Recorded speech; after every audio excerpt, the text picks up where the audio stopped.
Ku studio malako emyaka emeka? Navaako ndozanga saalwako nnyo. Navaako ndozanga n'emyaka 13. Studio givaako otya? Studio twafiirwa mu mukwano gwaffe bamuyitanga Godi. Yali very famous mu Kosovo. Yali New Year's, era buli New Year's nze bakyali banga bakimanyi. Mbeera nga mwendowoozaako. Kati bamumistakeninga nti yabbi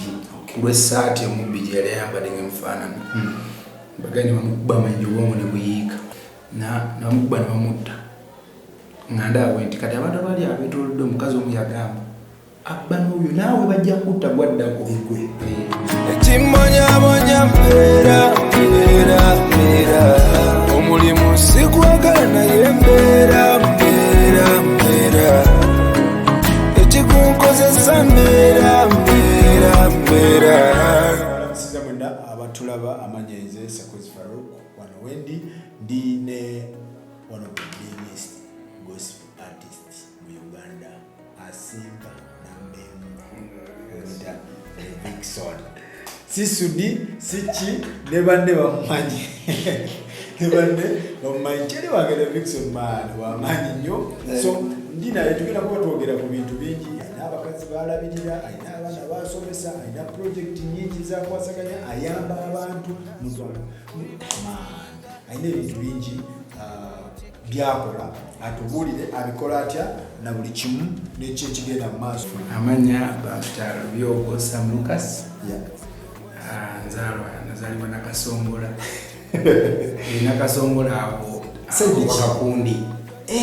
wakakundi awo bakyali bange mu bazadde bange bazadde abasingawo bonna manyize abantu okukyalo baba bazadde bange. Baluuli muma baluuli. Kube Nakasongola ebadde kugamba babeerayo baluuli awo. Era mwe nazaalibwa eyo. Nazaalibwa eyo Kakundi. Nenzija nkulira Kosovo. Najja mu kibuga nina emyaka 3. Mu kibuga Kampala. Wajja olina emeka? 3. Okay. So nenzija nembadde ku Kosovo obulamu bwange bwonna kati. Ekibuga okiyingira otya muganda? Ekibuga nkiyingira ne muzeeyi wange. Twajja ne tutuukira mu kifo kiri wano wa base. Bato abasinga bamanyiiwo. Bwe tubeera awo tusooka tunagenda okupatikana nandeka nga ndi ddogo. So ojja ne muzeeyi maama taata? Muzeeyi taata. Okay. Mama mumuleka wa? Tumuleka Nakasongola. Otyo? Tuyingirawo nga tufanye omusajja alina okufanya kazi. Myaka 3? Era nga genda nandeka ewaka. Myaka 3 olina okubeera ng'okyalina maama? Naye munnange olw'embeera kakibwa. So nembeera ne muzeeyi taata oyo bambi nga genda neeyiya nembeerawo naye nakuzibwa abantu bwe bankuzanga nnyo okuba teyabeera nina time.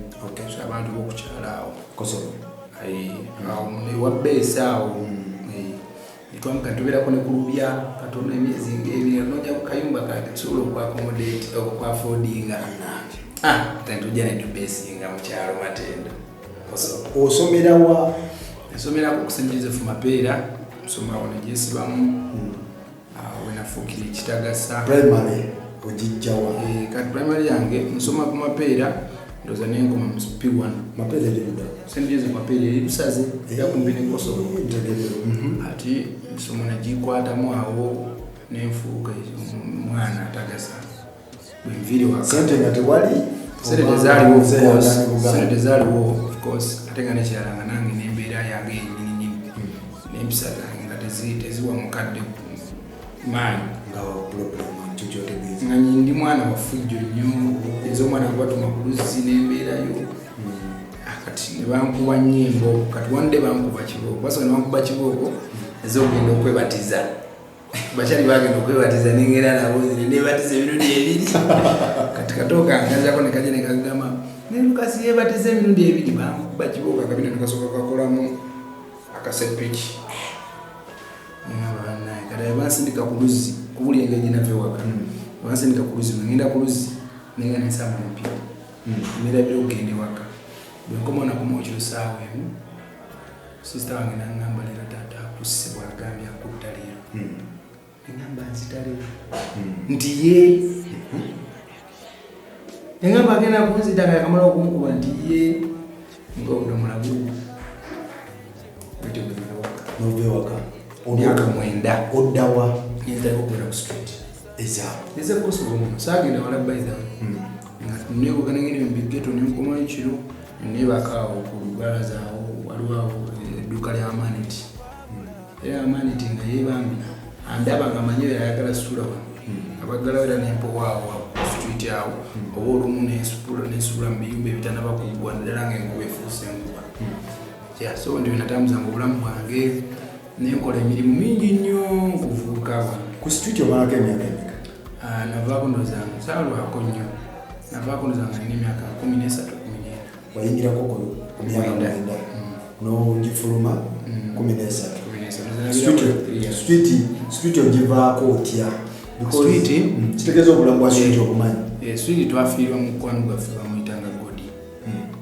yali very famous mu Kosovo yali New Year's era buli New Year's nze bakyali bange bakimanyi mbeera nga mubirowoozaako kati bamumistakeninga nti yabbi kulw'essaati omubbi gye yali ayambadde ng'emufaanana bagani bamukuba amanyi obwongo ne buyiika nga muraba mwali musulanga naye ku street ye namujja nawaawe waka namukuba ne bamutta nga ndaawe nti kati abantu abali abetolodde omukazi omu yagamba abba n'oyo naawe bajja kutta gwaddako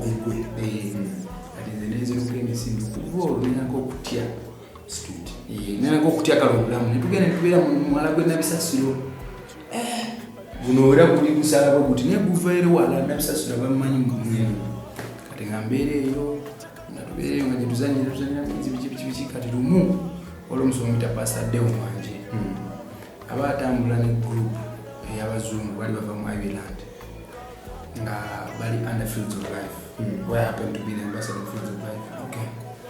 kati baba batambula ne bansanga nga balinayo omupiira kati omusajja omunanda nanga musoma natulaba naga mujje tugendewa mujje tugende ku mupiira netugenda nabo ne bansuubiza bw'oteeba goolo kuwa ssente baali bazanya Treasured Kids ngezanya ne bugoolo omupiira gwali okumanyi nali muvubuka nga bukimu nkigezaako I used to love everything kuba nayingirako nebikonde kino kinayo nabizanyi so kati pasadde watwala who happens to be my pastor kwa nategeera Katonda ya musumba wange kwa the Life Community Church koso okubeera musabira naga ne bangamba olwomusajja amuyita Teacher Gordon nangamba bwoteba kulunga wase kama nanyamba njala yetuluma manzene kyali wamuyita Trinity ngamba sabira nti bigolo tufuna akajja nteba golezi namba sente kati mba ngenda omuzungu munagamba I've been at Treasured Kids for like 2 weeks, but I've not seen this boy. Who is he? So mzaya namunyonyola story yange mugamba ebigola babiki abiro kukuno mustem Kosovo muki abiro muzanya pulu bakubikonde bakola ki ndenda biki nagamba what does it take to put this boy back in school nanguli nampengoye nampa empale bichawo bali bene empale mu baga zaabwe bampe engoye bangamba ngala okusoma bawuba kutwala mu kibiina ki kati mwezi gyabo jugenda kumpirwa kati saba busa musa nze nabagamba kubona limpanvu yewangu yenu bagamba nze ndi mu P3 otyo kuba nali nswala okusoma n'abaana bato nobagamba ndi mu P3 nobagamba okay nsasula school fees nendeta nekyali wange nenkolaki netandika okusoma fenna munange nga bitandika okyuka mpolampola tho kukyalo nalinako erinnya ebbiri kati saafuna nnyo friendship mu baana mwangu kubanga nze nabbanga nemmere ku sigiri olwolumu nabba akatogo kamatooke n'ebijeewa n'omukyalo yakyali wagakosobera mukwano gwange nnyo nenziruka ne bankwata abakyala ne bankuba kibuuko ne basuuza obutaddamu kubba nali njitwala mu faamu faamu olwo faamu gyetwabeeranga tule n'abayaayi kiyamba abaana banywenjaka banywera ebyo biki kati nga gyenjitwala baye bangambye kugiba ogireetere tugirye so kati nga waliwo eno nga bulembanzi gyabo nti abaana abazadde bayingiza abaana babo muki muyingira omuyayo sala mbere n'omuyayo kanafuna nnyo obuzibu bwokusomero kubanga abaana gundi bamulese ku ssomero gyasomera biki nga webanyere abaana temukusemberera bakibikibiki ebyokulya byamumubiri egawusi bino byonyumiza ndabanga firimu era firimu era wandeneza tulikizanya mumazi naye nga abakyala bekosobola they can testify because bibamama bange era mbebaza nnyo kubanga tebandekera okumbulirira wadde banjawulanga ku baana baali batuufu sangana ndiyingiza abaana babizira ekisiro obulamu tandika okyuka mpolampola byo tebwakyukirawo kati era nga jjukira ndi awo ne muhaso niira nga sidda waka fune ne uniform nzira nina nesula nali nkola ku pool nga pool attendant kati nga nkwata mpozi nenzinga mu kino kikundi uniform nina mwezi endala nzinga mu kikundi ekyo ekya pool ekyabikangako kitenti era okinzija ku tenti eyo munakwata kuba yatonye kosobola okuba wetonya ngalagisa light flags so nakwata tenti eyo nenjebika kati mukama wange era waali alukozo yajja nasalanga pulu njirese enkuba egikubye etobye nenga bwewebisi nangoba ku mulimu so that's how I lost that job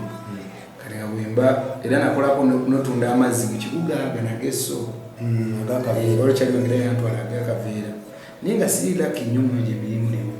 era olunaku lwasooka bampa akataasa naggwa naseera nengwa akataasa nekagwa amazzi negayiika okozwa nagamba ogenda kukola naye nga sikola ki sikusasula paka bonazula akataasa naye nga akayizi nenkola kati walimu it was my lucky day nentunda amazzi nenzira nempeta akataasa kala nekagwawo awo mubasi paaka wali emotoka ezigenda tuwere kukikina nini nesibanyaawo kubanga ngamba ndiwana kasongola biki kati saasire ezigende wabigalo biki nga mbeera awo ntundira amazzi so nentunda lumu amazzi nga wembadde gamba naye amazzi awo nenzirayo nga sibawa sente nemala nempirimpye kataasa nakwata nenkasula wansi wa taxi nengenda so I'm trying to show you that nayiriba nnyo mutu so kati nfuna ntya okusula nfuna okusula one day kajukira nali nzingirawo church nga tuzina ne batufuuwa naye nga nimba abantu mbulina wensula zegiri ninga ogwa wali kati wande njala yatuluma twamala yali sande nga bbiri nga tetuyimba jukira tuzina aminga tuzina yokwimazima nti obaswa n'okuyimba olwo tuzina batukola ki batufuuwa abantu batuwa sente batuwe sweet pepsi batuwa buli kimu munange era bwennuma nnyo olaba wabumengo ku kifudu waliwo kyakyanamutebeera nebakudde nga waali kani abeerawo ne evening zibanga zabayouth naye nga babugimbe banja abayimbi abamaanyi basekumati nabeeraawo ne bakristopher bilas netekita kati naye ntambula nenoonya ekyogula nensanga sho ngamba wano ngenda kuzina atwajja kunfuuwa nemukunonya kyakulya kani nga nengamba emusini mugaba nange nzikuweereza nibatulya bwati nanziganga bwekidogo genda kuweereza ki ngamba ndi dansa nangamba abadansa tulina bangi nnyo ozi mukola gundi endala nangamba osobola okuyimba omusajja bwemugamba nsobola kuyimba ngenda kuviiramu awo nemugamba bisobola nangamba nsampulinga nemugamba sampulinga olimba kinanga twagala original composition ngayizi ezo zirina ninga sirinayo wademanange nenjiya wakayimba sikajukira nenkayiyaomwako kainagamba kidongo oyimba nagamba kukkiriza nenogamba oli mukyala akutekeyo ko mcwe tuwe nagamba onoseni kidono mbwange nayimba biki nagamba omwana ayimba muyimbiremu kati mwanga muyimbiremu naye omusajja banga ayagala kayimba akanoonya sikawulira tekajja kati nenjiya akalala bwenji yakalala omuwala nina akwatibwako amba stage waliwo omusajja yali kunanga nemugamba nkubiramu kyona kyonkubiranga njagala mbirenga ddala ndinga omuyimbi naye nga toyimbangako era ntegeera kuola otusobola okuyimba kati nagamba sikola siplayinga nabantu besitakoze nabo rehearsal nemugamba nteerayo kimu kyonna kyonna akuba kyonna abantu baliri buli omu atunulidde bajjudde nemugamba manyi nyamba nagamba nina wano ntekuleramu beat alina floppy disk bayimbi benaku za floppy disk baali bagirabyeko floppy disk bagitekanga mu gundi munanga neziyimba kuliko instrumentals nanga inako instrumentals wana ku floppy disk nagiteekayo nandigapule nenkoleza nayimba nalimba lulala era lwenneeyiza ku stage nakyenda abanyanyimba abantu bampase okakasa all my pockets were full kati mission yange yali eyo kufuna kasente otyo nga ginonya sente mbava ku stage went musajja gwena meeting ekyosobola muwa eta Christopher Bilas Kristo kati mafu babiri bangamba ali netikira bangamba kido tulinde kawo kati nga banasajja nalimba lako TV nengamba basagenda kumpa sente maina ngekyali kuki ku sente amala bulungi performing kido okuba gwe kido ngoli wakabi tusitulireko embaawo ezo bagamba sigenda bisitulayo kido tujjaku nyugira tasije waka kibo engamba bannange nisoka amaji gamu muli bayimbi temulina na sente mwefula baserebu bagamba tujja kukuba situla embaawo mangu nzita bali balina embaawo nga balina ne plywoods ezo nenzibeba nzeka ku mutwe netugenda kumbe gyebantwala bali bali mukumaliriza studio kati banalaga naye kidogo sulaba nina gyesula bagamba ye nga nabatidde kino bibiri kibooko nebagamba bannange nabageza amazima nembagulira amazima sina wensula nabano okuva neleero ogenda sula nga wala awo wenfunawo okusula ogenda sula okola mirimu ki kusula nga mwankeera nongosa studio biki napo abantu bajjawo nenga tusenga ziddugala ku studio nazinongosa napo Fabulous studio bali bayita Crystal Revolutions era njawakoza Fabulous wali mwana kubembaga waliyo era Fabulous alinga tata wange era musama kitiibwa olwo ebyokusoma obisuula okusoma sirekerawo jukira eri bantu za fees naye kata kirungi ekiriwo nti nfunye wengenda okuba manva nendenkaaga negenda funa uniform yange buli kimu bulamu nebutandika awo gyezireetera ate omusajja omulala era ow'amaanyi bulamu bwange bwenjogerako buli kaseera obayitanga Mark Elvis eyafa 2013 yali akola bikyade yali muyimbi ayimba gospel kati nga ye producer nawe kiro kati zemba neebase omusajja akuba ebintu omusajja ayimba ngaabalulira simiti zabayimbi naye nga ye ayimba nnyo kati nga mwegomba nnyo namugamba sebu nange njonkolera oyimba nanga kidi oyimba bikinaawo namugamba nina kati emyaka 13 nagamba omanyi oyagala kukolera oluyimba ogenda ngulye splash tugenda kola luyimba lwabuliriza splash kati nze splash nga simumanyi gwomumanyi kati splash kyali kyakunywa ekyo nali sikibuuka nga sikimanyi kati ngende wakyali wange alinga kati value manager wange omutanga tuniti twakula naye aye yalinga wabe tebali kumenya ema bali ema naye katumita tuniti ngenda kosa tuniti tetumikosa nga mwana olwomuyaye yazze ki ku studio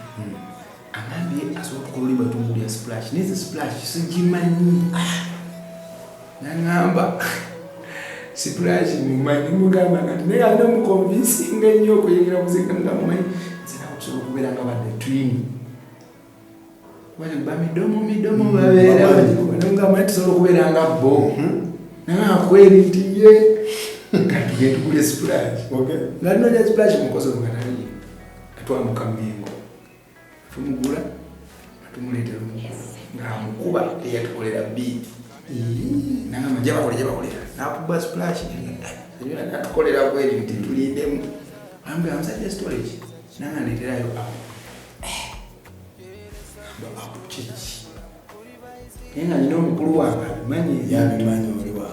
simaba baba oli abantu batamanyi apo paka nezi nesidi manyi apo ebisero nenga mwana brother yangu ayagala apo ngamba apo ndi yangu tumuli apo lero chiwede ngamba apo na yogurt tubireta nenga sente za mukulu kaina tukolera oluyimba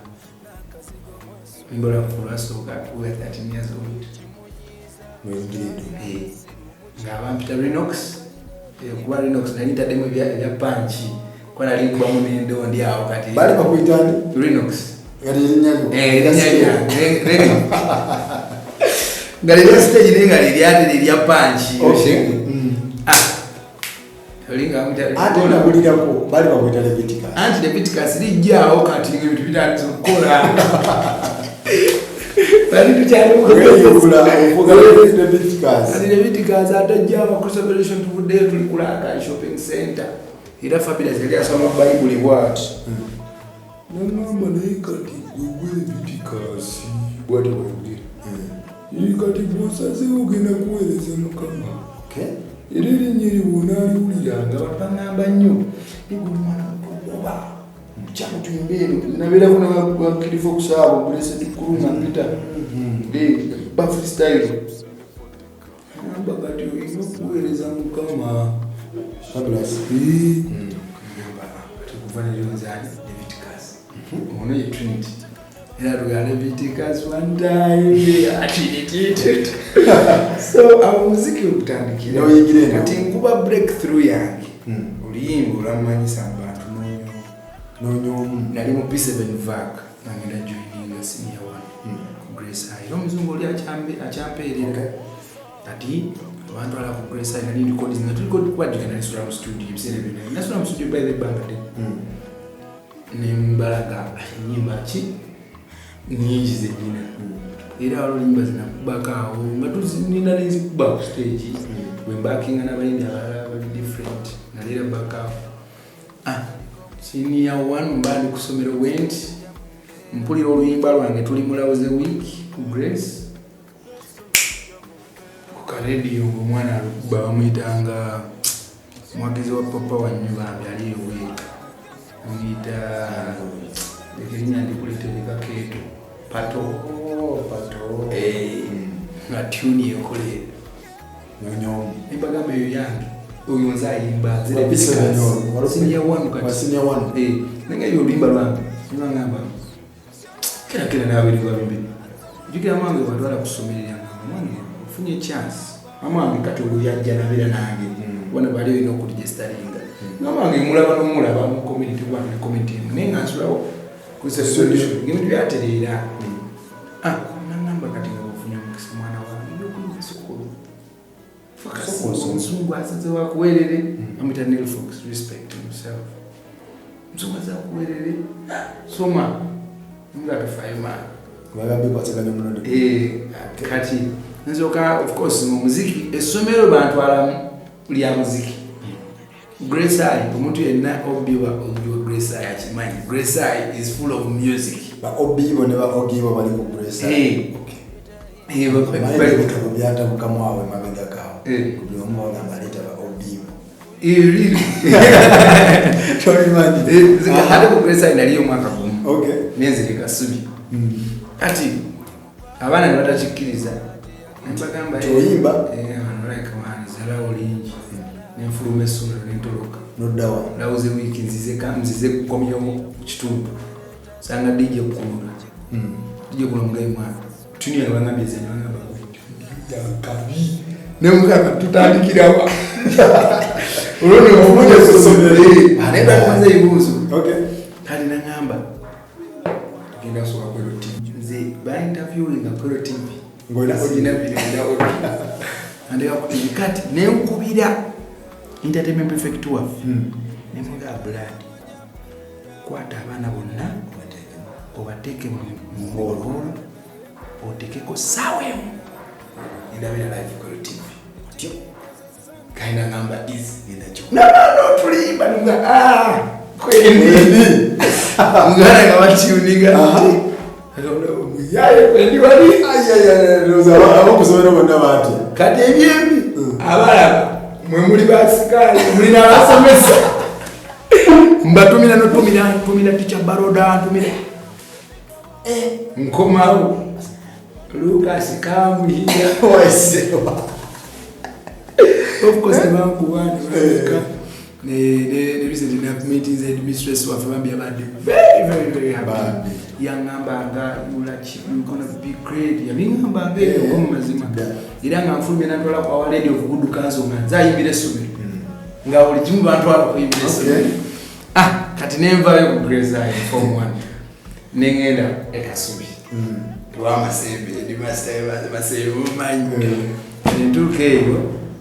senior 2 form 1 mzungu angeza Sunday school fees paka senior 3 ujegi tatatu ino mwana mugezi nyonyo omutusoma naye watu yono gwengulaze wise man ina lisoma naye ne alimu kwa management watu tukola nabo in a class we work with the team kati ngatuino mwana mklasi mugezi nyonyo of course is wakati muziki jibula mbwange kuba naleta ne Kid Fox ne muleta wali naimba nani ku muziki long time veteran wakuba umunezo freestyle kamani nati kama nangaje sangira ale vitikasi ngakuba freestyle mama ne vimba kusabe kati unange gayo yunga mugezi mukati nguli ngeli jemva mbya kusoma ngamugezi nyone ngabamani mwana oyo yale ndira bidanya nimunenga mwana ngabwo kasi nimutula nimubuza ne omanyi story nsamba mpira kicho omanyi saja wabita ntegenanga kubirowozanga kwa tumune numva masembe ezimasa masembe asolo cyo kintu kunjulira kino ngomanyi bade nsaba kwa tesente zange omuzungu ziyanterayo oziwona zomuzungu ina kugena naye atekeye ndala no namugamba twakiteesezaapo nakikiriza nenga ezibadde zangu unazisomemu naye nga nali ekituufu kiri muzungu saligera naye era omuzungu yali nnyo disappointed okyegiri naye nalaba nga mugayi mugezi talina mugezi ate talinaki zinamwa tolimba nti muzungu nayogere naye sema yakola school fees wange ngamuza manyaga muyala nze nga tusoma itawo emyezi bangu ka school fees kasita bangu basala ebyokusoma senior 2 first term embyesonyiwa nezira munguliko nodda muziki nenkuba muziki nenkuba enyimba nezifuuka z'amaanyi ofuuka ddi Levikson kati Leviticus yali munene nnyo mu gospel wa Leviticus bw'oli awangulako n'awaadi mu gospel Leviticus yali w'amaanyi nnyo mu gospel nga ndi favorite nali mwana muto ofuuka ddi Levikson 2012 era bwenkyusa erinnya lyange nakola ne show ku Sheraton oba ogijjukira reggae worship concert ku Sheraton awo kati awo Levikson wajja n'oluyimba lwannoonya nenduddamu etulikodingira ku Phenon big up Phenon record still ne balukola nga lulungi nnyo ate ne luhitinga wala nnyo ne video tugishoot so notandika music was sente yes yandika music was sente what you mean like notandika okufuna music okufuna sente mu music kubanze nebwena ninga nti Leviticus njukira twakolako tour ya Coca-Cola bagitanga guntu Coca-Cola guntu babampa emitwalo egi lwenyimba ninga twakola nga tugenda ne tuyimbira abantu mu mayumba gaabwe yaliko campaign eyo yali ya Coca-Cola ne Power FM ngenda ne bampa emitwalo 3 nanyine enyimba ezakabengera abantu bwe basawo ne bagamba mutulete Levikson Leviticus ati Levi music wo akulosinga musajja in mainstream ate na kuba naye mu gospel nosigala nga mu gospel n'amaanyi ate ne musacula nga mu club okuba like ekintu ekyo kikola otya like kyajja kitya wakistreaminga otya kubanga ekintu ekyo kyatandika okugezesa nenoonyooma nayimba kunamalayo concert nenima ne kushoba yali ya Shaggy bampa stage nambole Shaggy yali Shaggy yali waliwo wano ku Gogo waliwo omuyimbi yali waawo era njagala okwebaza omusajja gwe bayita Hype Man yes ono MC waliwo MC omulabwe sigina kugera linnya lye bali bamugambye ampite n'agamba nze sida bintu byesitamanyi obuzibu otya nina naye munekalatefuka mukwano gwange so MC bamugamba Itale Vixen on Manchester yes by the way Itale Vixen MC naga Vixen bibikisita byesitamanyi naye nga mutuludde bwendi mumazi banange ajukira nze nali geto yuti ndaba kulokoka ddala kumanyi salvation is a journey kulokoka buli kaseera agamba ono meyo kubeera iti sajjanga mazemu kubeera iti mukolere ngana basuru step yawe ne mutugala iti naye bagenda yuti akuweerawo omusajja bwati bwangu MC ngamba izi gaye tumani agenda gamba tofayo gwe nkumanyi kumanyi weka ida kaimba gospel tiye tofayo ngenda kuita munza kuita mani ono wafe bani MC Hype Man mumanyi I love that mumanyi gayo yo mwagala bayira era mukama joli nakumukisa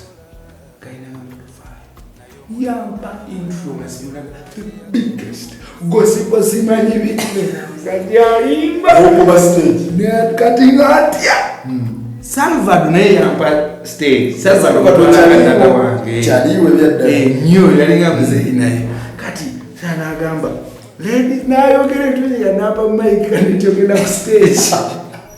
abantu bakubendulu naye endulu ebulamu nga Hype gye bakoze y'amaanyi nengamba netandika nonyoyo abasinga bonabona okikubira eri wansi ogamba kati kamba we olima nalima ze mirundi gyalingesa mani nange ku stage nagamba DJ nitage omuziki notegeera nti kati neno kisoboka mainstream abantu basobola okutegeera Katonda uyita muziki guno soka njire esaali ekyo because walingawo mind I always tell musicians take time to decide okukola ebintu edanga abantu bavumira nyo omuyimbi wakusuti wesembereza kintu nga of course sikiwagira kuba ndaba omuntu bwebanga wali waliwo ekizikiza gwekitangala gwalina okwasa ekizikiza lwaki batubeerawo so it took a lot of time nenkuba enyimba nenkuba mukama kandote banokula ebiranga number one hit gospel nenkuba ni wewe ni Mungu nga wimba bwekubabuna bamu gospel nenkuba eyo passport yange kati olwo nerukubako mu mainstream naye nga tewa amanyi mu gospel mu mainstream oli awo badija balukubako mu kirabo naye nga tewamanyi na muyimbi yaluyimba nawe bantu bakubimukira nenkuba zisamanya sina nyimbo nyingi mwaka mfululimba omwaka lumu kali nenkuba show me your love enebera banga abana kadanke simanyi basi ebyo niba gahiti ya enyimba nzitali kukola naye nga ekintu kinsifa olwo kinalabanga embaga z'abalokole ate ennyimba ziri ezensi zezikola zezikubayo ate abayimbi baagala ogendayo babanenganenganebanoobuzi era nenzija ndamika slogan nebayita gospel music is full of life mugana ifala okubonawo ojuulira eyo slogan yange nyina ne album namba tulina n'akatabo ke tuli mu kuwandiika bakaita gospel music is full of life byonna byonna bawulira nkola ki nakuba omuziki mpolampola nga bwensiiba bwensaba mbandi awo ne bambuukinga ku club video awards ezasookera ddala ne Kyamoko yaliwo ebiseera ebyo ne muganda wange wajjira ku scene gwe bayita ono Gola Moses era nzijukira buli twali backstage nga Gola Moses atidde nnyo gena ku stage ne tukwate nga tusabagana naye ne tusaba yes Gola can testify bwabajjukira ne nkuba show ne bajogerako bulungi ne bateka mawulire era njagala okwebaza Sam oyo omweru wa club ne Phenom Records okunzikiriza okolera ne bampa sente nga bazampa million 2,000 but weyajira sometime back club music nga yakajira bweyajira nasooka omulamu teyajja buli kaseera mbalo mumpita ku festival eno Blankets and Wine ngeri Uganda Museum nenda bantu bangi ngodeze nkola show zange jukira nali ngoze katikati 2013 14 15 nenkuba Imperial nenkuba Royal Suits Bugolobi Uganda Museum nenkuba Lugo zona kulaga nti zeze kola show naye kati binokuza ku mabega kati wendaba era nokugenda Lugo kikigo kyampanize nnyo nze yagenda ne Blankets and Wine Lugo amashoga bagenda kujawerawo nakulamba tewali muntu agenda kwogera ku linnya lyoko nena mukama nyambo erumu nene erinnya ly'olunaku olumu awo ku stage era nensibira nenkisabira nze nekivaako waitawo lekaya ne bankubira abyako udwanti tukama bakuwa sente ate nungi bagaba sente era byalo thank you for the bagaba sente because that day abaana basatu bawa obulamu bwa Yesu Kristo yes ate bali sigama mbu baiti bamanyi Kristo bali balokoka ne bagwa ne bambulya story yabo tusaba nabo ne baddamu ne bayatula that day era nze ne timu etugamba ekyatuleeta wano bantu basatu era twayimba ne tusabira abantu ne twogera ku bungi bwa Yesu Kristo ne twogera ku Katonda so Levickson kiri okay omuyimbi wa gospel okuyimba ku bivulu bya Saturday is it okay because yes nchiwagira emirundi 9 muzalwa yes Bible egamba mugende mu nsimu kulira enjiri Bible tegamba kugenda mu church kulira enjiri the souls which are already hooked in church you can't hook them tobetaga jine kati ate ffe abayimbi we are like evangelists tubabulizi banjiri ffe tubuulira Katonda nakola ki n'alokola abantu bano bw'abalokola ne bagenda mu church okusomesebwa abapasita basomesa kyobulaba tubeera ndiga bali bebaki bebalunzi onfuna nkufuna so it is okay but don't just go that is the trick there don't just go because bw'oba ogenda kulumba omulwanyi muno wetegeka kushege wangu usika bakusika kati nze levi nategeera nnyo Katonda ona personal ne Judith babiri abamuganako nti togenda naye yatugeseera n'agenda so don't just do era ne babiri esigambo bamugaana yali alinze the right time muganda wange nange nabiranga nenyimba nenga sigenda yimba paka time bw'otuuka because ffe abalokole Katonda alina okubikkulira ebintu ebimu that's why it was nokusiiba you sacrifice that you can winengeri embeera gyosobola okuyingira mu Katonda so I'd support it okay so kati nze ngamba nti bantu bayogere bati nze kunze basobola kuwa answer to because I'm one person who has understood life nze let me tell you nze lwempulira ebintu ebyo nga bibaawo ngamba yes kale nze bimpaddemu naye ate olwo Yesu Kristo kati ze ate bwentandika okugira nze yakulira mu myala gy'ekkoso kati mbagambe ki bw'abanga Yesu Kristo era ensi yamukyukira ensi era obanga oliyo ngoli dreamer choose not to listen to dream about us kola kyosobola baku appreciate nze genda nawe you don't need 100 people your life to change you don't need ngulya faruku tewetaga kibinja ky'abatolanga okukyuka wetaaga omuntu omu Pawulo bwe yabulira enjiri nemufuukira enjiri omuntu akyusa obulamu bwe talirindiya. So in life there is going to be only that one person. Era sabira muntu omukama mukulu. Let me give you an example. Mugambye n'okutambula n'otegeera ebintu bwengende bulungi nsanga nga mushe zibaddewo ezali zibaddewo okukola ezisanyusa abantu ya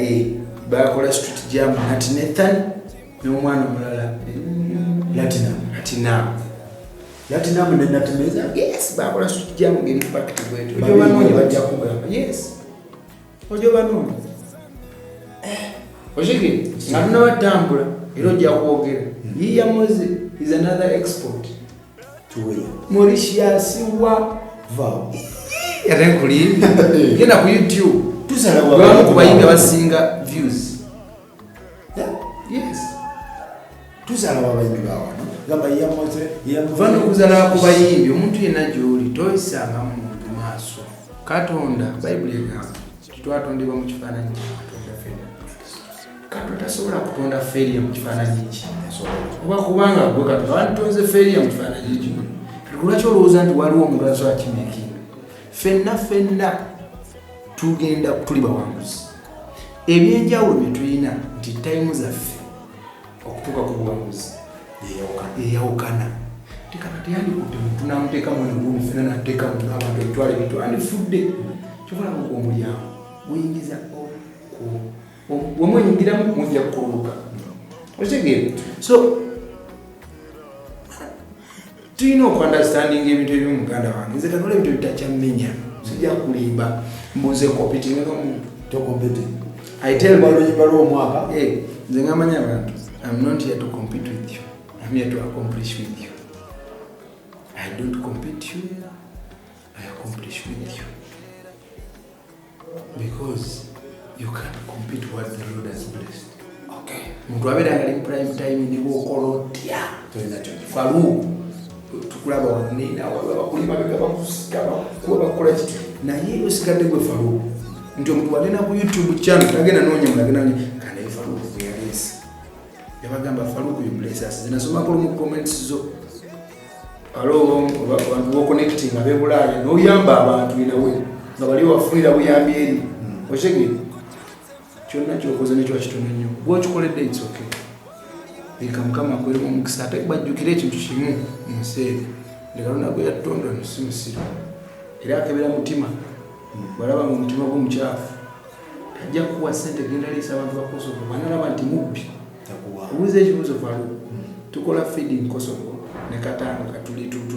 ne mu refugee noba kukimanyi nti levi mubbi wandimpadde nga sente ngene liisa abantu kati bwoba mu mutoso wakyo ate oli Katonda yatonda omuntu abakumanyi webalabula niwe bamusiraamu noba mukatuliki kyenjogerako kitegeera levi tugenda ku project eno ndabye abaana wana abaana bendaba bakola abaana bakola ki wano abavubuka abaliwo bali mu elevate we are trying to empower the youth and be the change we want to see in our communities. Actually realizing that the barriers is equally distributed but opportunities not. So what we decided to do is to give the youth opportunities under Era 92 Media. Era nga etwalibwa muganda wange Trinity Events yagitwala e program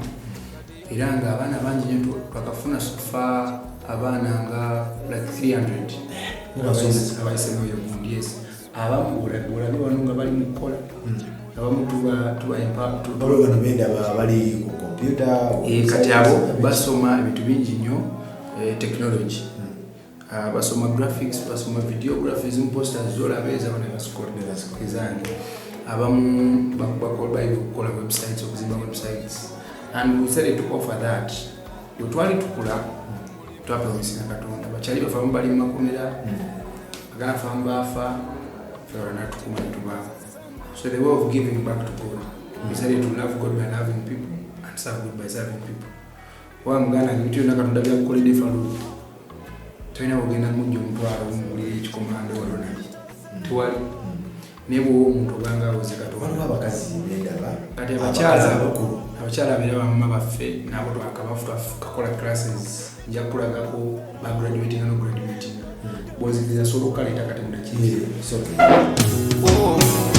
omubuuza agamba mbera mbeera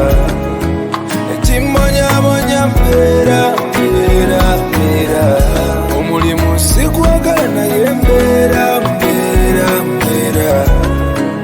ekikunkozesa mbeera mbeera mbeera. Kati eno gyolaba yali class yaffe ya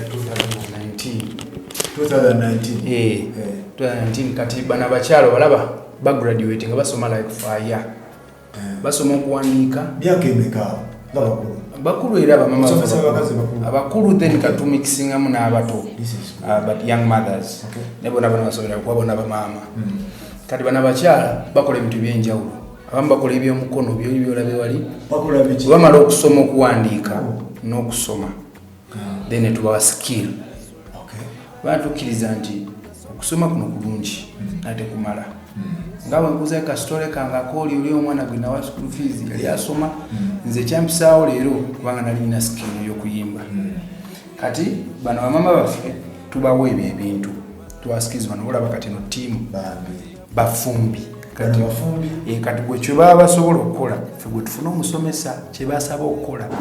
olaba bakola kekso n'abakola ebitabo bino biba byekolera bino. Yes, bakola liquid soap bakola ebintu biri different okitegeera. Era nali mpise ani Madame Sophie Gombia ne Sophie ne gundi ne Sam Gombia bajja ne bagraduatinga kati nali class yaffe yakuna bamala okugraduate as for women. Yabakyala yabakazi bokabasi. Yes. Lwaki mwasalawo okukwata ku bakazi mu bino twagala kubaraising above poverty bave mu bwavu bave mu nnaku eyo wala abakyala abamu ngo basanga bali depressed bawe yamulekawo talina kyazzaako teyasoma yalaba obulamu buweddewo bagenda maliza abagenzi okwetunda bafune siriimu abamu okuba nti balina obulwadde abantu bayisa bubi tewala so amusemberera okitegeera. So what we first we preach love to them. And how can you preach love? Preaching love is okira ddala kwekulaga omuntu nti kino kyose kisoboka. So bana bakyala bamala okusoma nga maze bulungi tubawa capital. Mubawa capital? Yes. Tubawa capital ne bagenda batandika emirimu. Kati ekirala waliwo mukyala okwasimulabawo wano like no class ndala mukama atusobosezza as 92 hands era twazimba 2 houses for widow mothers mu Kosovo. Era muntu batandikiddewo bu workshop bugundi ba kiosk batundira amanda biki. So kwesinzira kuje tulinamu n'abazisiba enviiri abayina mobile saloon. So muba following gye bagenze? Yes, enefuuka family yaffe tulina mukatanga tulina negozo bafu they become part of us. Yes, this is good. Glory to God and because few artists ababikola. Nsina kuba few artists naye kubanga you have omanji ovudde. Nze ne muganda wange ono kumula wano Trinity. Twayita mu bintu bingi nnyo. Okitegeera okulaba abantu asalawo to give back. Nti sikikola nzekka tulina n'abavubuka abalala ne bemikono gyaffe ku Facebook okwo basindika ssente nawe faluuku wennyini mube mwabeeranga ne mukavalinga. So you can't take the credit alone. Yes, so there are many different youth who are willing to help, and if you're there, you can always be the change you want to see. Kakati bana abantu banjagala kusomera ku wano bakola batya? Bajja buzeera ne boogera office weeryawo. Najja nayo. Oli wa myaka emeka? Gojja. Wanda bamu n'abenkaaga. Bwe bali abakyala abakulu. Naye kati bwebasanga ate kati bano banyiridde. Basanga muganda wange obulamu bwali bugende kati bantu b'amaanyi. Ono kati ono gwolaba ono yaguloba bayagula n'akamotoka. Ye kati naye olaba yalina bambi egundi. Naye mukazi mugezi nnyo. Ebintu bikyukira ddala. Nnyo bikyuka. Mwebale kuyamba bantu. Bano bafumba emmere ku mikolo boyina omukolo batwala abafumba. Oba oyagala kusiba buviiri bwakabi nga bakujja bakusiba. Bakusangawo olwo n'okola ebintu naye nga ate ebintu bye tobiraga nnyo. Teweemulisa. Nawe nagambye nti oweemulisa obanga bikola wekka. Era zibikola nze Kabagayi we have a big team here. Young girls and young boys. who are putting this together. So this was 2019. 2020 mulinayo. 2020 yabayise. 2020 COVID yatuyisamu mu binyo era twali tetukungana n'abakyala bano era kyobula basanzewo batono tulina classes ziri different era wakati bali basoma cakes era ne recent na post ku Instagram yange omuwala yakoze cake yagikoledde ku manda ewe nandeetera okulyako nga it nice and sweet man. Newe bali kuyamba especially abakazi bano bayita mu bingi bambi omuntu ayamba omukazi nze nange njuwawo nnyo omubiri awo. Tulina ne gundi y'abaana bagita one child ekola sponsor kids tulina abana sponsor abaana bato kuki mu primary wa primary era abaana bato tubalina era lino zino zona campaign tulina mwena campaign meka wise builder ekola che yazimbe z'enyumba yalina part of the Wilson Pokaramoja yazimbe somere kujukira ojukidde njimanyi twakwatagana ne Fruits of Life. Yes, tulina wise builder, tulina Us for Women, tulina feeding Kosovo, which is now becoming Kosovo. Ate yava museveza cricket yali zali ziraga kuki zali zigenda feeding Kosovo then obanechi nebintu byala really different. Tulina back to school before we give out scholarship materials to our muzikwasaganya muti timu iranga kugira ulabina abavuka banje atene ekiwako ekiwa kya mukama. Then tulina what else tulina asomina jogeddeko then tudda mu area 92 ya talent z'abavubuka. Then tulina na football academy mwina na academy y'abaana bato eza nyamudine ya Edikenzo yatukuba yatukuba nyingi ziswa Edikenzo yagamba ayina twagendayo bambi twazanya nabo abaana be baba amanyi bakoletizi balikolera bamunyoje batukuba golo bazali mwenda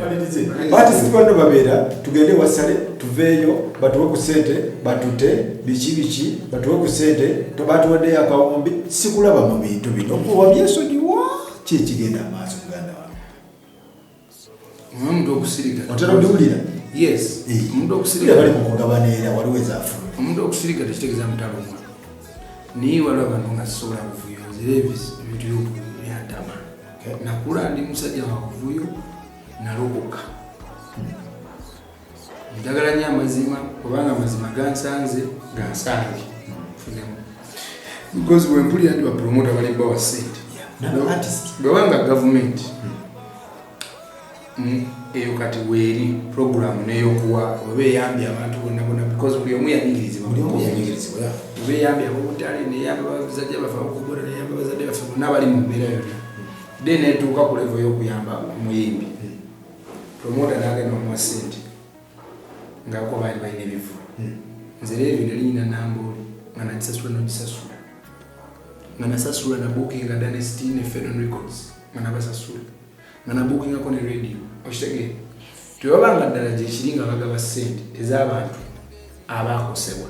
nga bamaze n'okukola ku balala wasala kubeera selfish because I'm not the only one alumwa. I deserve to get that money. I think a show yange, believe me or not, mushows zonna si mubi show yange wali yasinga share man. It was the biggest concert of the year, believe me or not. Nebo ogenda Kenzo teyalina ne Kenzo yalina nesi yali yetegese kino kicho gwe yali yetegese yes but even Kenzo deserves ne promoter yali yetegese deserving a set bogenda ku internet ku Google terimba when you search the Wilson Nambole exokwa pages nga bibiri nga bazi wandika koda so which means that my show yali mbantu so ebanga ddala tubire bantu balungi sinyo muvuyo nnyo sagala nnyo bintu ebyo nze malira nnyo bintu yakusaba naye nga ddala kiwa kisinga they are giving out money. They should give because show zange kumala emyaka mwenda kitegeera tewali muntu yali yantegeza okuba nti nange olaba bali bakulu baffe nagezaako okuba ku simu awo naye ngaolaba I'm a very peaceful man. Ne bwoligendo bajja kigamba nze ne bakyali bange bagamba temugenda mu vuyo kitegeera ovuyo wadda mu mukwano gwange godi nakunyumiza nako ovuyo tumalirize endooza ne kano muganda wange wali promoter ayagala tegeka cricket ovu naye ayagala ba gospel artist batano tamanyi industry yamwe etambula etya aba gospel bane abakabi ayagala ba gospel artist batano batwala cricket ovu bagikube then abasigadde abatwala ggulu mu kisaawe kati ayagala ngirwa agikuwadde eviction ne tiimu yo mu selecting 5 artists abagenda okuba cricket ovu aba gospel ati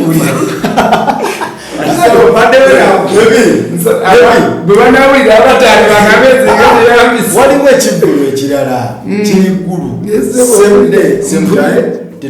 promota agamba tekijjawo tetusobola kukubisa bantu abo abalala tubatwala ggulu kati kangusembereza owa pulani mubi nnyo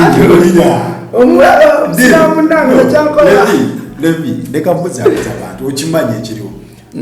Menya artist batana aba gospel. Abatwale cricket ovu bakube sente z'omusajja ziveeyo abasigadde tubatwala ggulu. Naye namba emu abeera ne sente endala ne namba 2 weba nga bwekitiwe kibaho nga bwe bibeera. Kati muweba artist batano tuve wano. Kekasembayo mwe artist batano bati abagenda okuba cricket ovu abasigadde tubatwale ggulu lye mwasobola okuba naye time ngejja baawo nyi fe batuwe tuweyo bakozi abo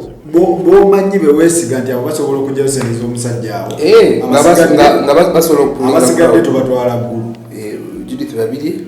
tumuwe sente Bugembe tumuwe Exodus tumuwe ani omulala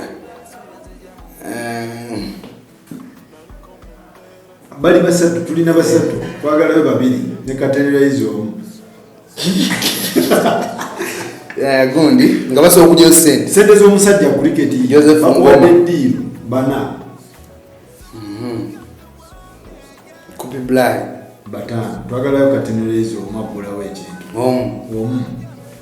omu nga agulawo yagulawo katereraizo abasigadde tubatwale eggulu ne sente z'eggulu oba ozimanya nti zetubawo ziba nyingi nnyo tuwe katereraiza gospel industry so oloteekako yebba ne Kebolexi bantu bayibi bangi awo lirijo